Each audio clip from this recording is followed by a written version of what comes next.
Hey guys, welcome to another episode of FloridaMan40k. I'm one of the hosts, Daniel Smith, and I have with me James Prescott.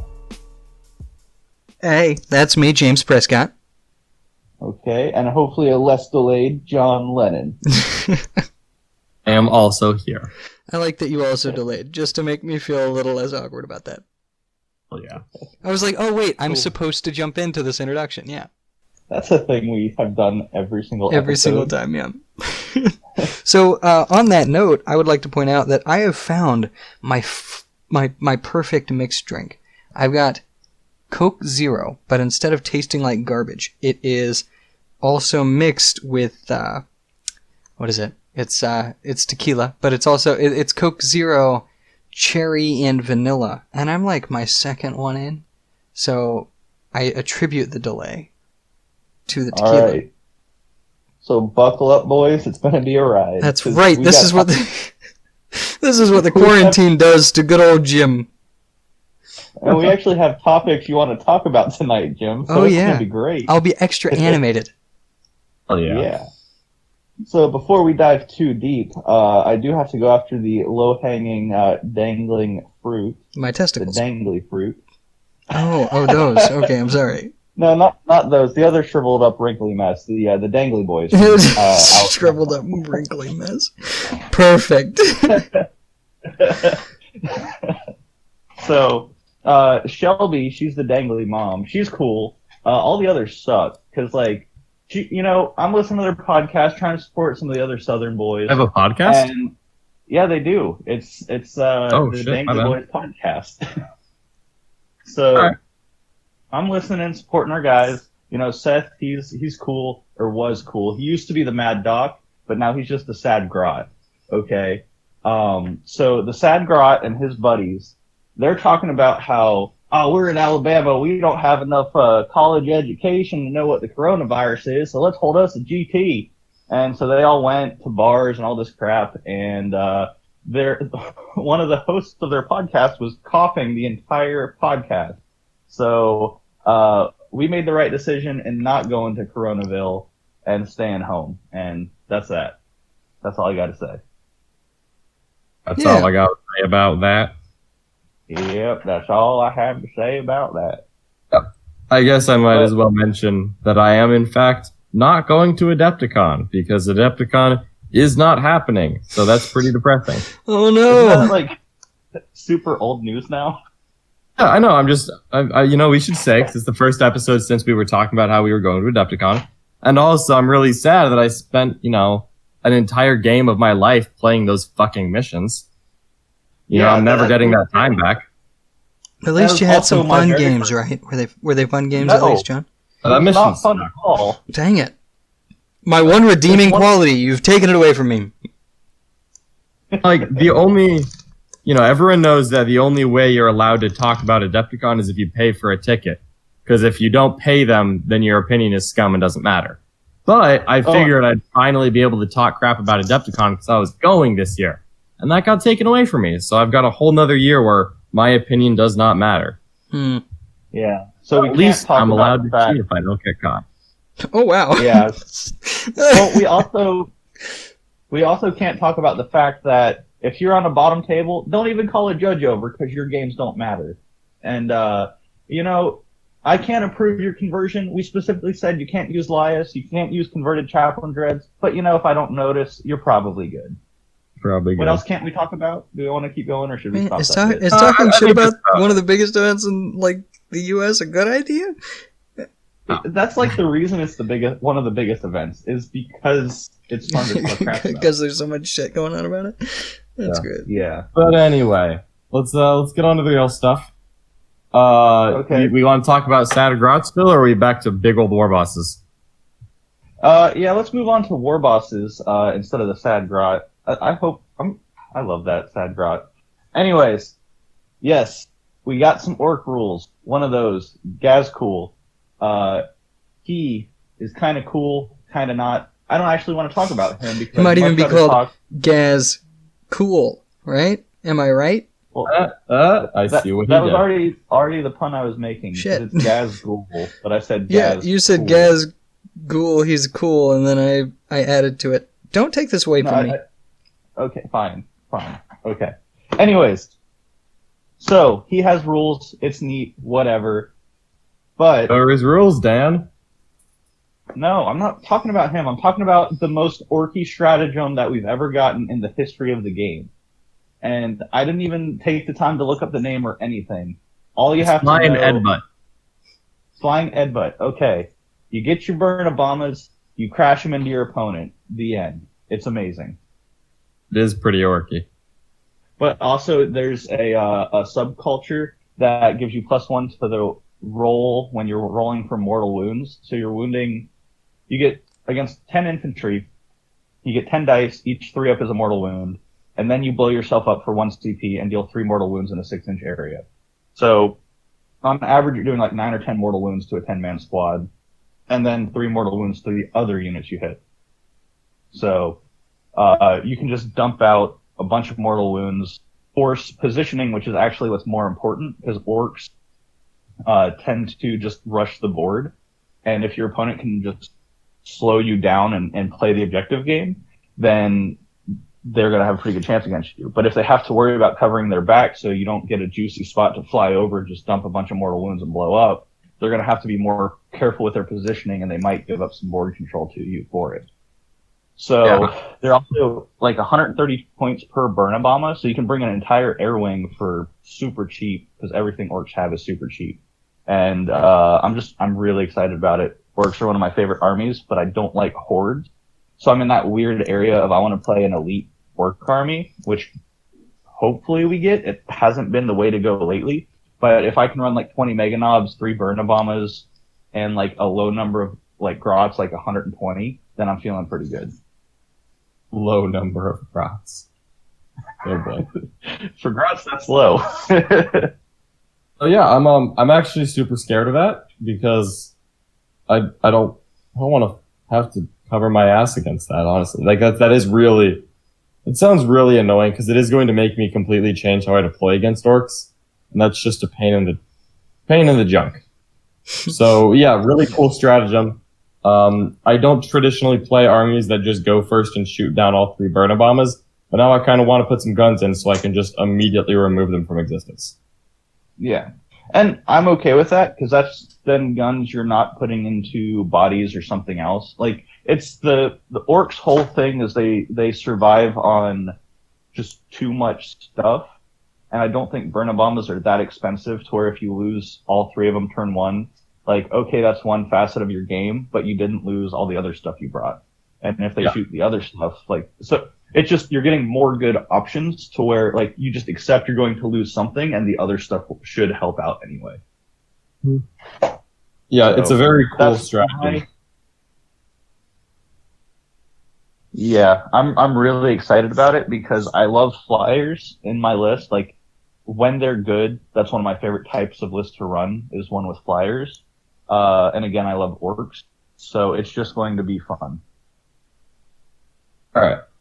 So the stupid flying Edbutt is a great stratagem, but I think we should talk about Gazgul and Ragnar.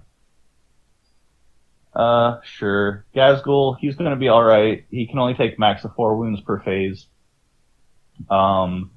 Which, unless you're fighting chaos, means he should live for 2 to 3 turns.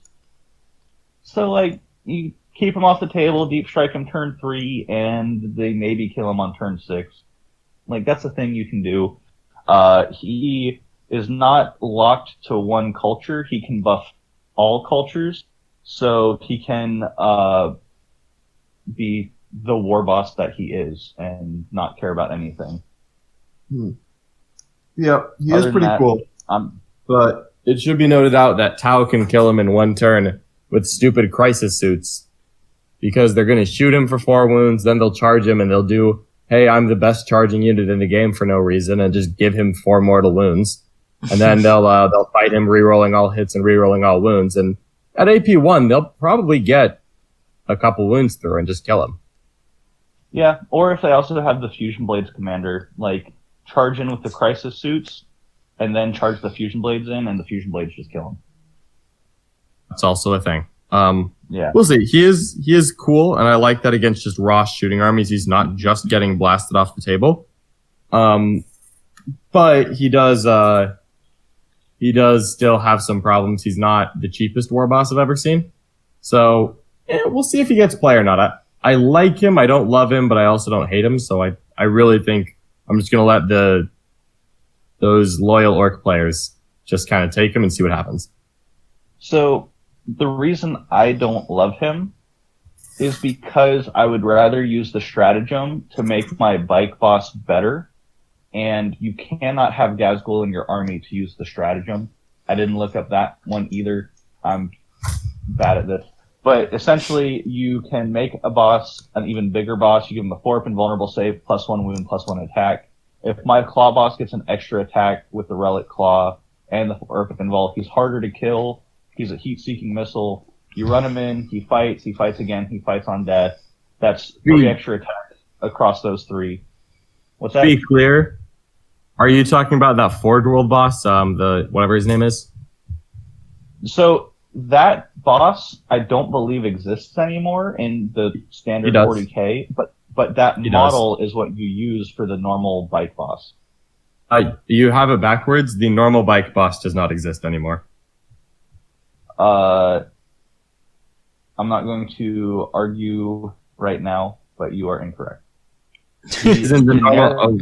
All right, we're having an argument, fucking live, people. Okay. I'm going to go look up these legend rules. No, the Warbox on bike isn't in the codex, is he? He's not in the codex, but they still make a model for him. The model is that doesn't mean you can use him. Forge World model. You cannot take the named guy. He no longer exists. I really think you're just completely 100% backwards there. I'm going to be honest with you, Dan. Okay. So you can pull up Legends while I pull up Forge World, and I will show you that he is Warboss on bike on Forge World. I don't care what Forge World's website says. I'm caring about what the rulebook says. Well, you pull your rulebook.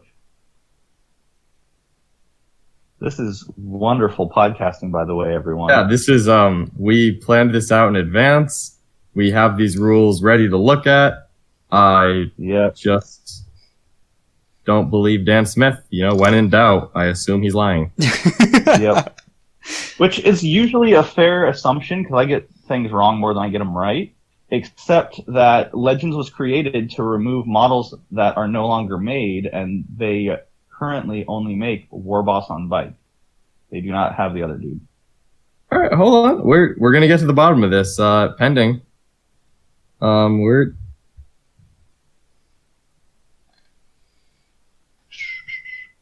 I'm doing the thing. I'm sorry. He's doing a thing. What's he doing? She's whistling. Yeah, I don't care about the Forge World website. I'm talking about what, I know. I'm going to the Legends document right now. I've just got so many 40k things downloaded on my phone. It takes forever. Yeah, no, I'm reading it. I'm reading it right now. It just, if he's not in the codex, you can't use him. Like, you get the codex. That's incorrect. You get the codex and you get the Forge World Index, and then anything that they've added for White Dwarf or Psychic Awakening. But you don't get to use units that their profile is in the index.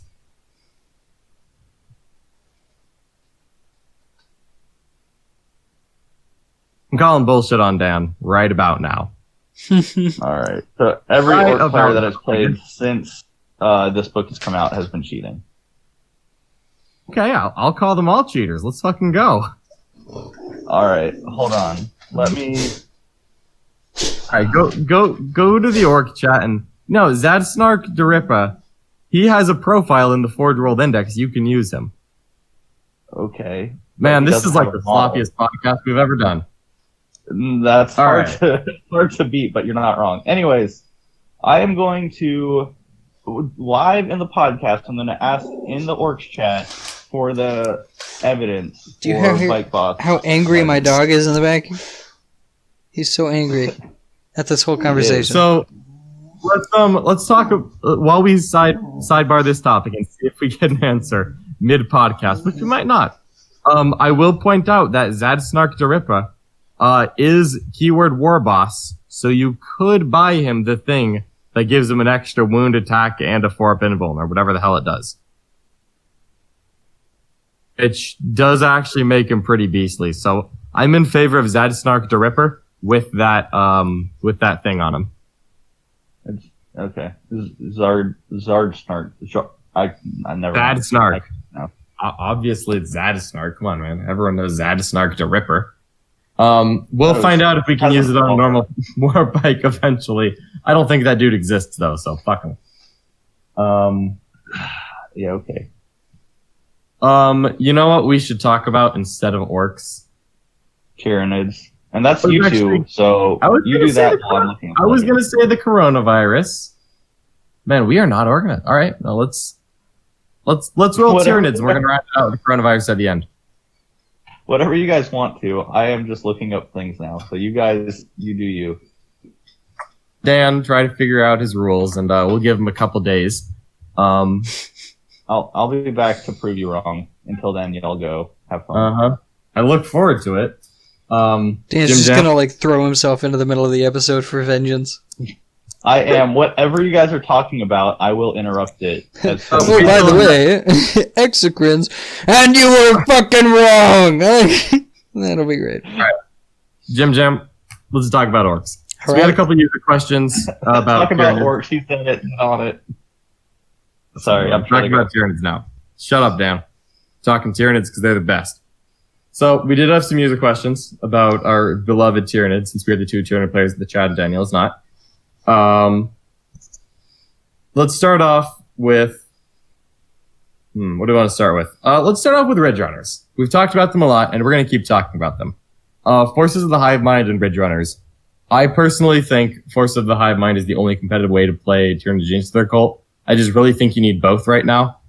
Blips are a huge tool against Raven Guard, because Raven Guard are kind of the top Space Marine right now, and we're not seeing them too much in Florida, but across the United States before the meta suddenly went dark and screamed to terror. Raven Guard were kind of the big bad boss. So blips are awesome against Raven Guard because you can comfortably make them go first and just not get alpha struck. Because you can put your blips up, they can't move any closer, and then you get to remove your blip after they're done moving, put it out of line of sight, deploy your stuff. They don't get to interact with you, and then you run out and shoot them or charge them or do whatever you were going to do to them.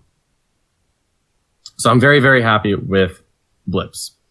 And I think, yeah, they're necessary in a Tyranid army. But on the other hand, Genius Thrower Cult hasn't actually gotten a Psychic Awakening book yet. I think they were mentioned in like the background section of the Greater Good, but their rules are definitely not in the book. So until we get to that point, we only have a Tyranid Psychic Awakening. And they, again, not the best, but they actually did get some usable stuff. Specifically, the buffs to shooting units like Warriors. Yep, we're going with Warriors. And Exocrines. Both of those actually make shooting Tyranids legit. Do you actually go with Warriors? Sorry to cut you off if you were leading into something, but are you building Warriors into your lists? I don't have any Warriors right now, but I am contemplating buying a couple more boxes to build them up, give them a fresh paint job, and actually put them on my list. Man, how many would you need? Like, how many are you contemplating? 9. You do 9 or 0, I think. It's 9 or bust. Yeah. So we're gonna get to that in, I don't know, 5 minutes. Ridge Runners. I really like Ridge Runners because a lot of the cool things about Genius Thrower Cult are a little inconsistent right now, and you really need to be able to audible between attacker and defender in the ITC missions. So you need your list to have, I think every list needs to have a full 2 different speeds. You either need to be prepared to go second, know your go second, and deploy like a bitch, or you need to be able to deploy on the line and actually be able to take advantage of the fact that you're going first. Because if you're going first, you need to dominate control over the board long enough to win the game, because your opponent's going to be getting a lot of the mores at the end of it. So you need to start racking up your secondaries, and you need to start racking up the bonus points if you're going first. What I found with Tyranids, especially Ridge Runners, is that they are extremely capable of doing both styles. I found that the secondaries are very easy for Tyranids to score. You can get recon and behind enemy lines very, very quickly by deep striking 3 Ripper units in a corner, just immediately getting 2 points. You know, then you just sneak some Gene Stealers over once or twice, and boom, you get behind enemy lines. Recon, same situation, very, very easy to just immediately grab the center, and then you're touching every table quarter, you rack up those recon points real fast. Very quick to double up on them as well. From that point, if you're going first, Ridge Runners are awesome. You deploy them on the line, they scout move up, then you take the normal move, and they're out of the way of all of your hordes or whatever, Kraken Stealers or whatever else you had on the board that needs to move to get in position. The Ridge Runners aren't in the way because of their scout move. If you're going second, you use the blips to screen defensively, and then you move the Ridge Runners around after you have seen your opponent move to put them either out of line of sight or out of range, because they have a relatively low profile. It's not that hard to hide them, even though they're big. If you've got decent terrain, I've found that they are able to be hidden.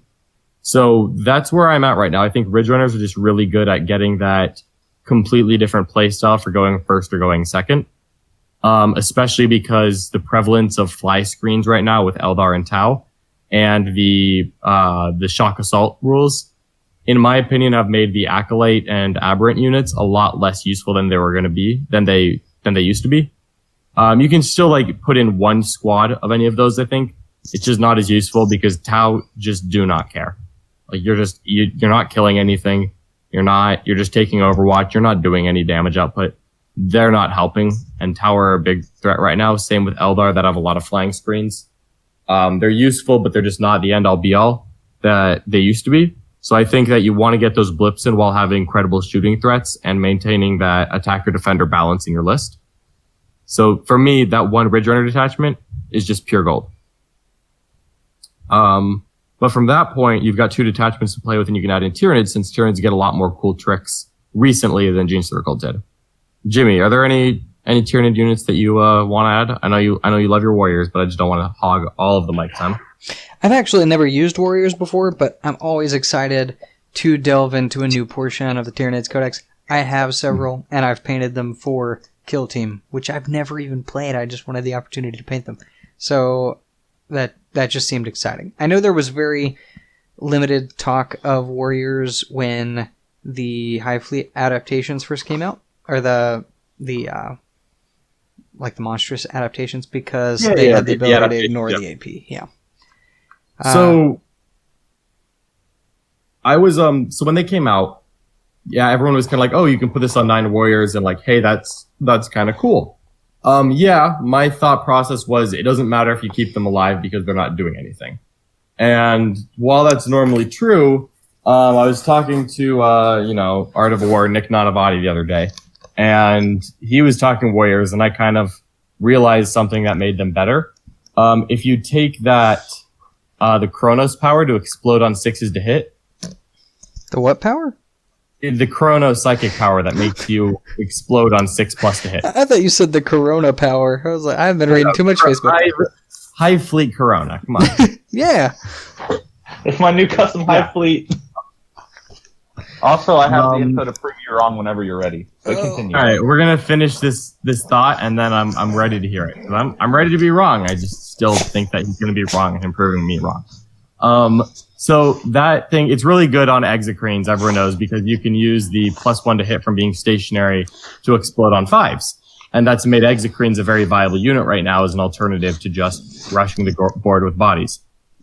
However, Tyranid warriors, the Tyranid Prime also gives the unit +1 to hit in shooting in close combat. So that means that each Tyranid warrior unit now gets +1 to hit, so they explode on 5s as well. So you're looking at, with Death Spitters, 9 of them is 27 shots, and you're going to literally average 27 hits. Wow.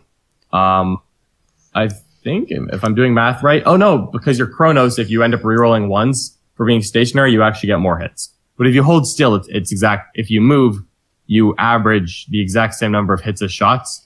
If you hold still, you get more hits than shots. And it's an infantry unit, so you can double tap.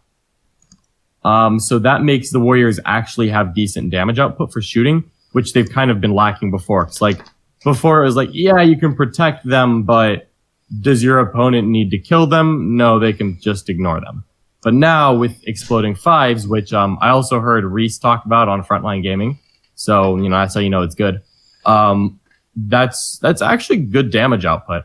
If you want to spice some venom cannons in there, it's not hard to spike your shots a little bit and just get 4 or 5 hits with a D3 shot weapon. If you get 3 shots, you get 4 or 5 hits. It's actually decent damage. You give them bone swords, they can get up to AP3 in melee or AP2 base. You can give them an extra AP in melee with one of the various stratagems that you get from Blood of Ball. I actually like them. They have a strat to make themselves -1 damage. You make them ignore AP1 and AP2 pregame if your opponent has a proliferation of those weapons. They actually become very, very, Tonka tough. They've got good damage output finally. They're decent enough in melee. They hit on 2s in melee, so I really can't complain about that with 3 attacks each, strength 4, AP2, possibly AP3 if you invest in it. I'm a fan of that. That's actually pretty good damage output at that point. And it's a troops choice. OBSEC is very valuable. You want a big troop unit to throw in the middle of the board. I could 100% get behind a Chronos Warrior unit, in addition to something like Exocrines and a Horde of Gaunts if you wanted to try something besides Kraken Stealer Rush. Obviously, I personally love Kraken Stealers, but they are very hard to use. They are very fragile. And if they get hit back by an equal skill melee unit, they just evaporate. Because they are 1 wound models with a 5-up save, so sometimes they just die. Even if they're magical when you get the full use out of them. So I think it's really cool that you're finally getting, if I see Warriors on the table again, oof, I'm going to be happy. I have not played Warriors in a tournament game since 5th edition when I was in 8th grade. That was the last time my Warriors got used in a tournament.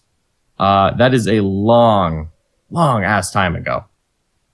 That's a solid 2 years.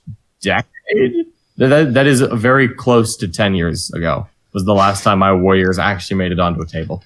Yeah. 10 years ago, you were in 8th grade. 10 years ago, I graduated high school. Oh, right. Okay, boomer. Okay, all right, boomer. let's humor Dan here. Let's take a moment to talk about Orks again because he thinks you can still use the war boss bike dude from the Index. Okay. So, legends at the beginning of the 13-page document for Orks state that these are some legendary options you can take that we will no longer be printing rules for, essentially stating the profiles and units listed in this document are the legends unit. Okay, yes. That makes sense? Okay. So, the profiles listed: War Boss and Mega Armor, Big Mech on Warbike. It doesn't list it. Oh my god. We know it doesn't list the War Boss on Bike. It does not list the War Boss on Bike, and it does not list the Big Mech with custom force field. They are not Legends units because they are not listed in the Legends document. Okay. So, they are legal. That's the end of the discussion. That's it. My understanding was that we're just no longer using the indexes.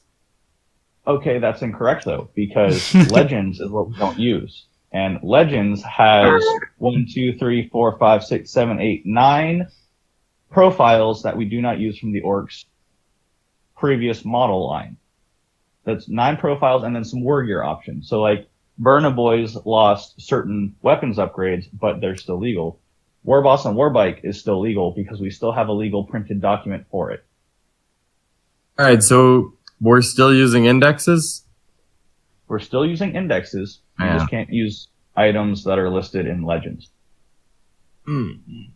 Whatever.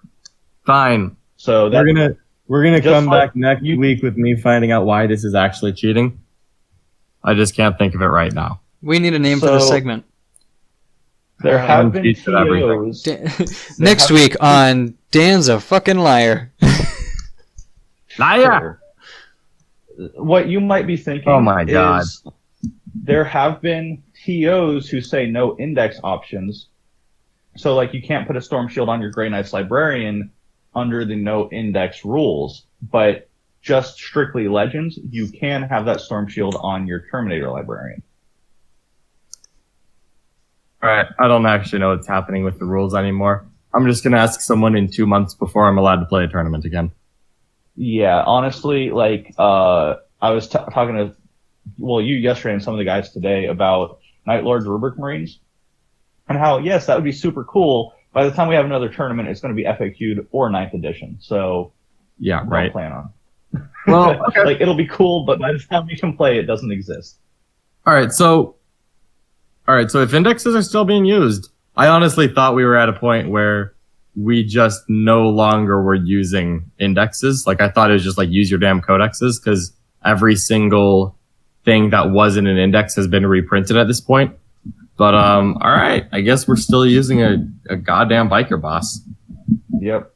And it's funny because most things that were good in indexes were made legends, like the mask for Eldar and some of the other crap, the Dark Eldar mask too, I guess. So like there's a bunch of really good stuff that was just taken away, so everyone just assumed, well, it's been reprinted and it's legends, so forget about indexes. But Orks, because they literally have a bajillion rules, there are some things that are still like in between the cracks. Now I have to go find out if anything in the Tyranid book didn't get put into legends. Thanks, Dan. All right, yep. So biker bosses are still a thing. Dan's cheating, and I just don't know why he's wrong. Let's move on. I also did lie, though, because Zardsnark is not Legends either, so you could run that boss as Zardsnark or as the war boss on Warbank. Yeah, I knew that Zardsnark still had rules. We covered that part. And yeah, you can give Zardsnark the stratagem, which is actually kind of cool. But we're going to talk about Tyranids now. Zardsnark is a pretty great name. It is. Continue talking about Tyranids, and I'm going to sit here and just happily listen about Warriors, Hive Guard, Exocrines, and Ridge Runners. Yeah.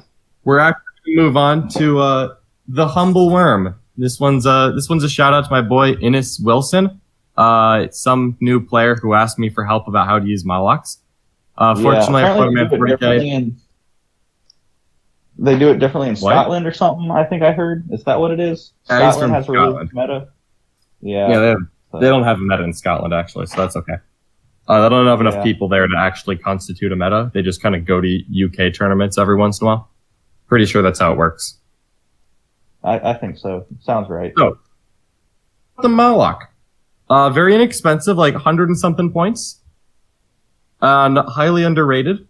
So the stratagem that he got with Blood of Baal, easy to overlook, but actually very solid. When you pop the dude up, you add 2 to the rolls to see what he does for the units nearby for Terror from the Deep. So what that basically means is that on a 1, he's going to do 1 mortal wound to everything to the unit. And then on a 2 or 3, he's going to do D3 mortal wounds to the unit you're rolling for. And on a 4+, he's going to do flat 3 mortal wounds to the unit you're rolling for.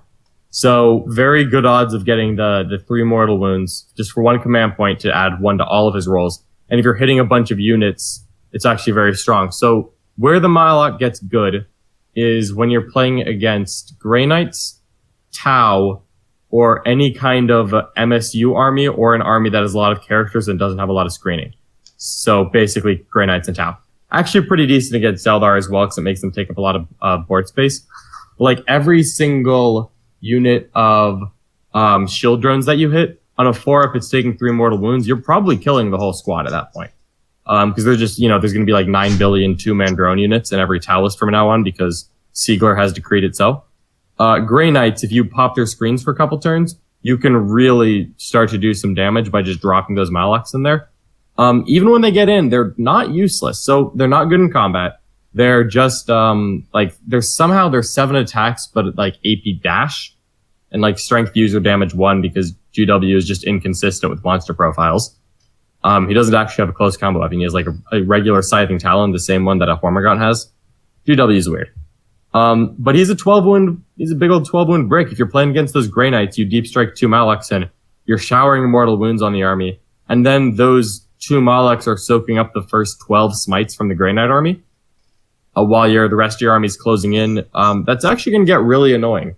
It also, what I especially like is it makes people deploy clumped up, and let's say your opponent is the attacker, the mission is telling them, spread out, control the board, deny the reserves, deny the Gene Circle Tyranid player place to drop in.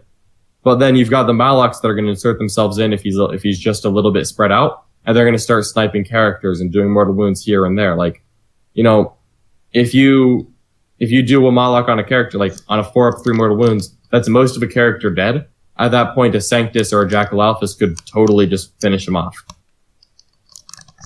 Like, you've suddenly got play there. I'm not putting Malox in my list yet because it's 104 points. It's like 208 for 2 of them. And I think 2 is the right number if you're taking any. I think it's 2 or 0, honestly. I'm not taking them just because I'm not going a very like deep strike heavy list at the moment, but it does actually have a lot of play. I could definitely get behind the use of it. Also, it's a big giant snake, and I love the model. Yeah, that's basically my whole selling point. Big giant snake. Big giant snake. Snake. Yep. So I'm a fan. The reason I took a second to say something there, Lennon, and there was that awkward pause, is because I was speaking with Donovan, who is a Ork player out of Tennessee, who's currently screening people for the coronavirus, so he's an awesome human being.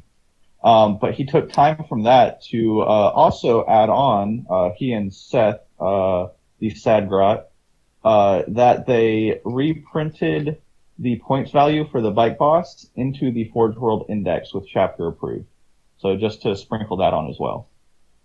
Well, that makes no fucking sense. Whatever. Yeah. So that's that. Also, my Moloch is sitting in the cabinet asking for you to come touch him because he's been sad and lonely for a very long time. Kind of weird. Yeah. That's how we do it. I think that we're actually seeing like a couple of Tyranid units that are viable. I don't know if any of this is actually going to end up better than Kraken Genestealers, but it's possible. The Chronos Warriors, I think, actually have legit play. I'd have to actually buy the darn things, which I'm not planning to do immediately, but I can get around to it. They're not that expensive. I might, like, if I was about to say if I have some store credit, but we're not having tournaments for a little bit. So maybe after that, or maybe I'll just, give in and buy them. Or maybe more likely I'll borrow them from Jimmy and try them out. Maybe we'll see if they actually have play.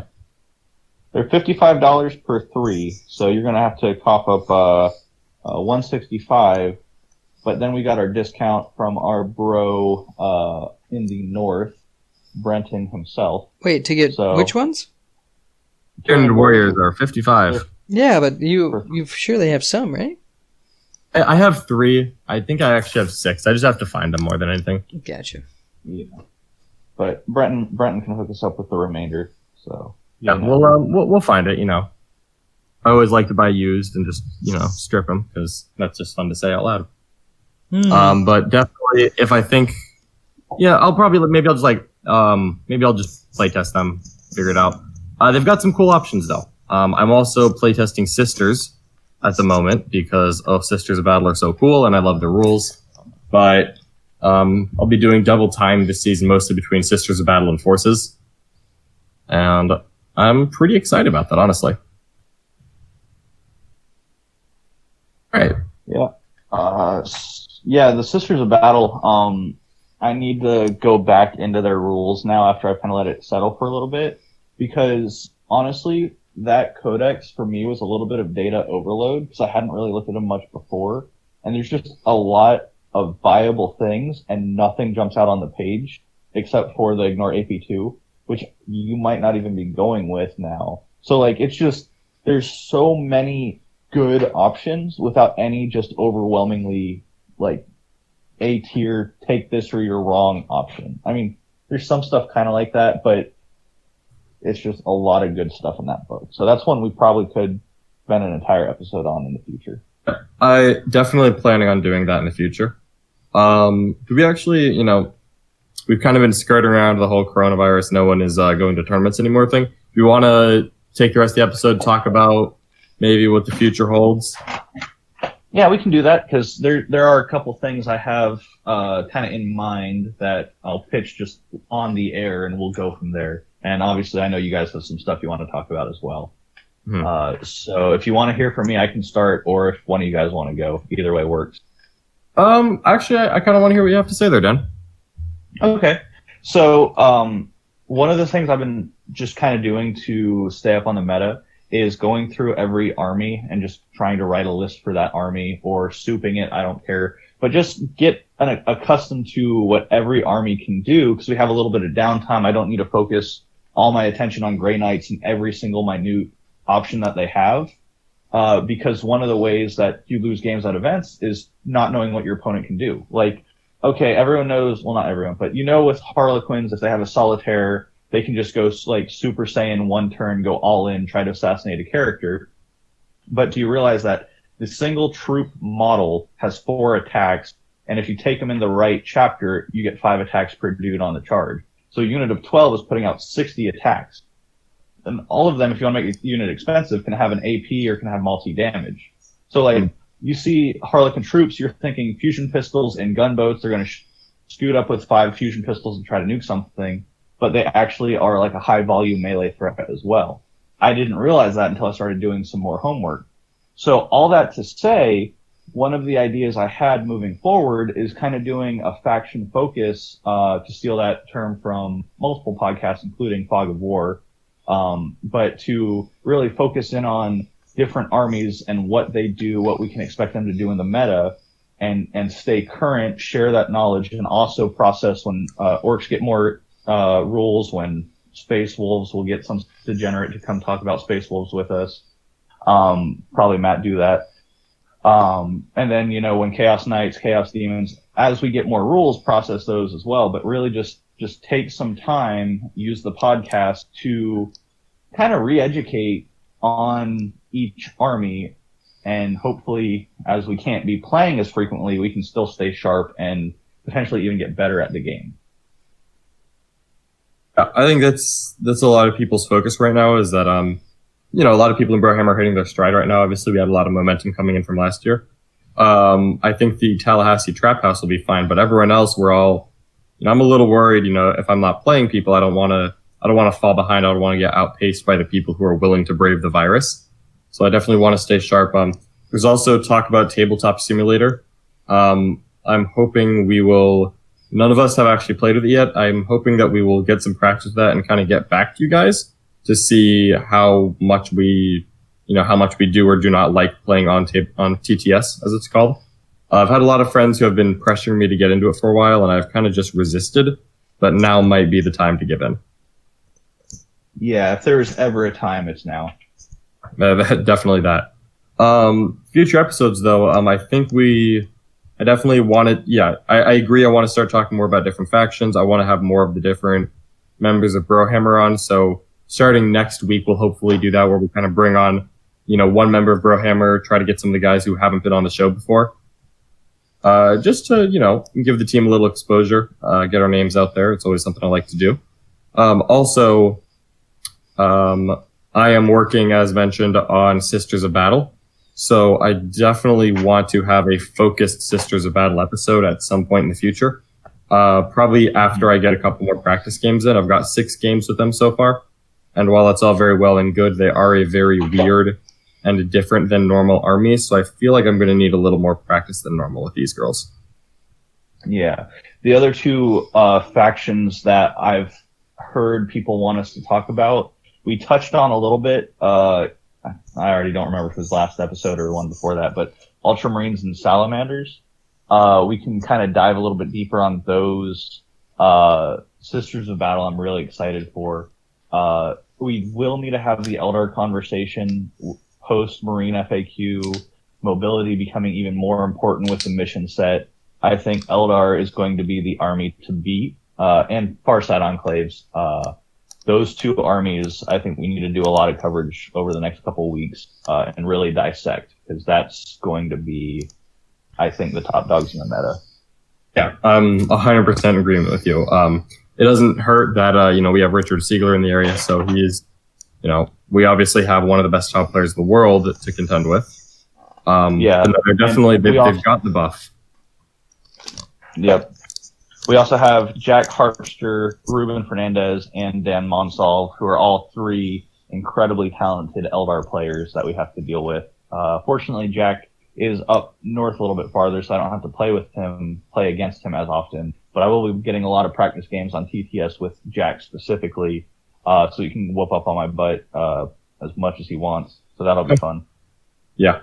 At that point, though, me personally, I'm just kind of in ATC mode. Like, I'm looking at all of the singles tournaments I was planning on attending. Adepticon is canceled. I'm hearing that the Dallas Open is canceled as well, unfortunately. So from that point, I'm crossing my fingers that, we will be traveling again by the Bay Area Open, but I'm not expecting it either. So, maybe we get to go to San Francisco in May, but I also wouldn't be shocked if we don't. Like, it might not be, safe and acceptable to travel yet. So if not, that would leave ATC the next event on the docket for me. So, if that's where we sit, then we might as well start getting ready for ATC. And there's rumors of 9th edition coming soon. GW is doing the Adepticon preview announcement. They're doing that this Saturday after it was going to be held. And they're doing it live online, so I'll be tuning into that because everyone is kind of expecting it to be the 9th edition release, but we're not really sure if that's what it's going to be. Maybe GW is faking us out and we actually don't have Adepticon, have 9th edition coming. I don't really know. But exciting times, even if they are kind of scary and marred by the pandemic around us. Yeah, but honestly, it's best to just focus on the positive because if you focus on the negative, it just can get overwhelming. So we're here to be a distraction from it, not a focus on it. Yeah. Yeah. So, with all of that being said, did you guys have anything else you wanted to go on, or do we want to call it there? I know it's kind of abrupt, but I think we kind of covered everything we said we were going to talk about. I will give a little short quarantine themed thing. We talked about how Dan speed painted a Grey Knight army last week. I think we should all take on a painting goal. Maybe for next episode we reveal it, but get a list of units and maybe an incentive to finish them. Some kind of painting challenge I think would be fun. I just came up with this, while recording the episode, but I want to paint, 40 Sisters of Battle before I go to a tournament again. That's the thing for me. My work from home started yesterday. I'm currently painting my 4th Sister of Battle. I've already whipped up a couple of Tempestus Scions as well. I'm painting them up as Scion Jackals because I love them. I don't know. It would be fun to do a little painting challenge just to, incentivize us to use the free time that we are forced into having. Yeah. Whether you guys actually would do that. So I don't know about painting because after doing the Grey Knights, part of me just doesn't feel like painting right now. But my biggest issue with the hobby is I hate building models. Just for some reason, I cannot stand building models. And I have my buggies I need to finish for the Orks. But I also have a Chaos Warhound Titan that has been sitting just completely unbuilt for, I want to say 8 months now. I got it in a really good deal. And it's just sitting in a bag in my room for 8 months. So maybe I'll finally get around to building that. So I fully endorse that. You should build that Titan. Yeah, because I've got, I think, 11 or 12 Knights, Chaos Knights, etc. So I literally need the Warhound Titan to stand with them. You got to complete the set, and then you have to buy a Reaver, and then you have to buy a Warlord, and it keeps going. I don't want a toddler though. That's a little much. Yeah, it is a toddler. But all right, yeah, you should. I can endorse building goals as well. Just hobby goals maybe. Yep. A hobby goal I'm gonna lay out since we talked about goals for the season a couple of months ago. I'm gonna lay out one more. I really want Brohammer to finish as the number 1 team in the hobby track this year. I want to say that we were we were number 3 in the hobby track last year, maybe number 2. We were definitely top 5. I want to improve on that, and more importantly, I want me personally to contribute at least 1 hobby score to the Brohammer team score this year. I know that I famously brought a perhaps not that great looking army to the SoCal Open, where I 3-colored a Space Marine army, and I did it very lazily and very last minute, and it definitely looked lazy and last minute. So I want to do a little bit better than that. I want to actually have a really good looking army. I'm actually taking my time on these Sisters of Battle, and I think it's a good opportunity for me to put down a fully well painted army, especially since I'm going to have a pretty long time to paint before I'm actually taking them to another event. So I think that this is a good opportunity for me to really try to, improve the standard that I paint my armies to. So I'm gonna have a little more time on this one. So that's kind of what I'm excited about. Yeah, Jimmy, what about you? You got any hobby goals coming up? I have a lot of things that I need to paint that I haven't gotten around to recently. So, of course, finishing the Genestealer Cult list with the Ridge Runners. I'm currently playing the Exocrine version, so everything has 3 colors except for like 5 of the 9 Ridge Runners. So, getting it to that level, 3 colors, and then moving back and getting them all to a nice standard that I would like them to be at end goal. Yeah. I'm all about it. I just finished. Yeah, both of you are working from home, so you guys can and you do computer work, so you can kind of paint while you work a little bit, maybe. Don't tell your bosses that, but yep. Maybe. Yeah, unfortunately mine, if I was more in a call center environment, it might be a little easier, but a lot of my stuff's kind of hands-on, so I'm not sure if I can get much done during the day, even though we did just transition today to work from home. So Monday will be my first work from home day. We'll see how that goes. Maybe I can hobby a little. Yeah. I'm still out in the public. Just in case anyone's wondering. I was able to sneak in some priming today. I just primed some miniatures on my lunch break, but haven't tried to do any brush work on the clock. But I don't expect that to happen. But I'm also not driving to work anymore, so I've had a little more free time and I've slept in a little more, which also means I get to paint a little more. So I am still just trying to be a little more productive. Yeah, that's reasonable. I'm still so I work for the city at City Hall. They're unconfirmed, but talks of possibly closing City Hall. If they close City Hall, well, I'm an inspector. I don't really technically actually work at City Hall, so I would still be out in the field doing inspection.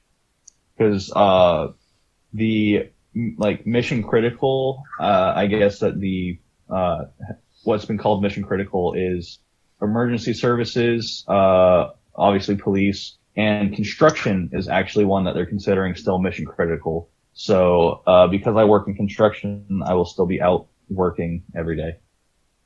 So that's my little non-hobby update.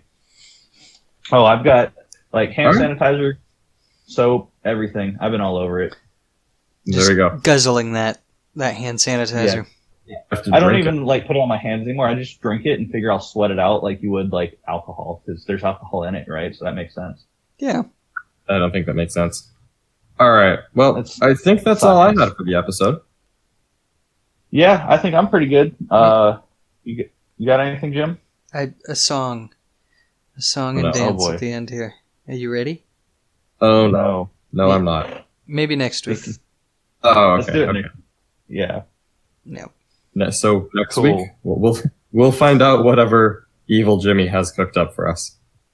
Yeah. After being stuck in quarantine all week, I might just have to snap and lose it. Cool. All right, guys. Well, thanks for listening, tuning in. Give us feedback. Tell us what you think. Hopefully, we can be a good distraction for you, and we will talk to you all next week. Yeah, talk to you then. Don't die. Jesus Christ.